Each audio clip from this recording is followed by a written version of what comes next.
L'Éternel, notre Seigneur et notre Père, il est merveilleux, il est le Père de tout ce qui est le Fils en eux.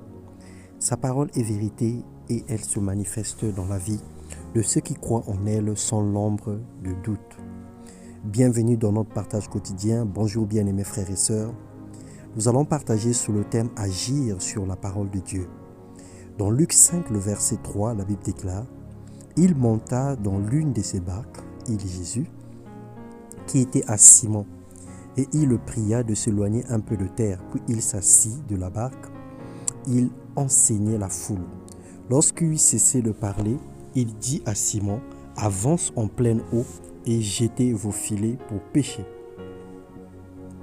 Bien-aimé dans le Seigneur, quelle que soit ton expérience et tes compétences, si Jésus n'emprunte pas ta barque, qui est ton cœur, pour faire son œuvre, si en entrant dans ta vie, tu ne lui donnes pas le contrôle intégral afin qu'il te dise où jeter le filet, alors tu resteras toujours affamé et assoiffé, malheureux et médiocre malgré le nombre d'années d'une vie de prière ou de présence dans une église.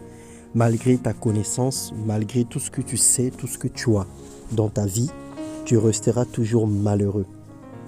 Car Dieu veut une vie et non un corps. Il veut un cœur qui s'humilie et non une tête qui raisonne. Il veut prendre tout l'espace de ton être pour te remplir de lui et de son Esprit Saint.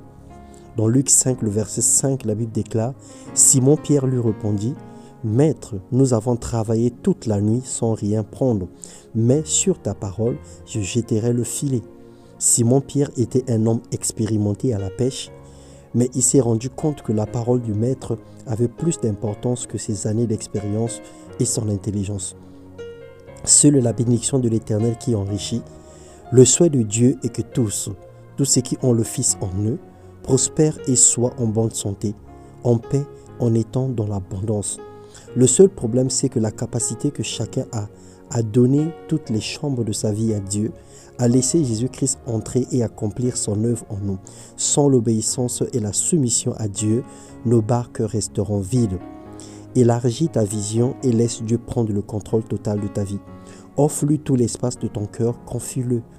Tes peines, tes joies, tes biens, tes projets. Honore Dieu en toutes choses et tu verras sa gloire.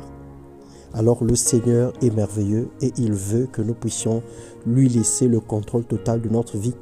Le Seigneur voudrait que nous puissions obéir à sa parole. Le Seigneur voudrait que nous puissions manifester notre obéissance, notre soumission par rapport à ses exigences ou par rapport à ses recommandations. Que le Seigneur te bénisse et te donne un cœur humble, un cœur léger. Excellent mardi sous la main puissante et agissante de Dieu. Que la parole de Dieu trouve une place, une assise dans ton cœur afin que tu prospères à tous égards et que celle-ci dirige ta vie. Celle-ci soit une lampe à tes pieds, que celle-ci t'ouvre les yeux et que tu ne sois plus aveuglé par les situations du temps présent. Soyez abondamment bénis dans le nom puissant de Jésus-Christ. Amen.